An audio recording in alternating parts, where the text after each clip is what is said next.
In this video, we will demonstrate how to insert a nonlinear link element in SeismoStruct. After creating our structural model, to the Element Classes tab we select Nonlinear Link. Next, we click the Add button. A dialog window will appear. Here, we first assign a name to the element class.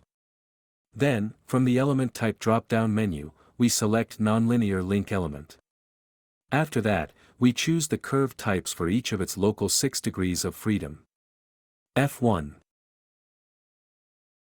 F2, F3, M1, M2, and M3.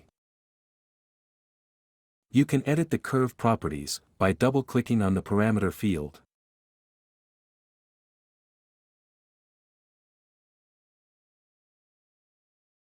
We may click on View Response Curve Plots, and we visualize the response curves that have been defined for each degree of freedom.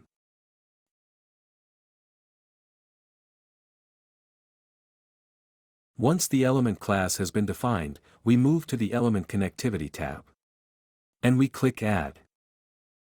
In the dialog window that opens, we first give a name to the element we want to insert, and then select the appropriate element class.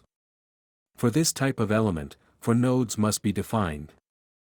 The first 2 nodes are structural, and they need to coincide. For node 1, we select node 011, and for node 2, we select node 011 star.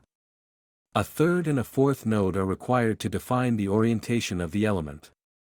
For the third node, we select node N021 in order to define the local axis 1. For the fourth node, we select node N111 to define the local axes 2 and 3, according to the global and local axis system conventions. Alternatively, instead of defining these 2 nodes, users may simply use the keyword default, which automatically assigns the local axis of the orientation.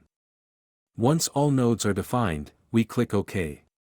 And the link element is inserted into the model.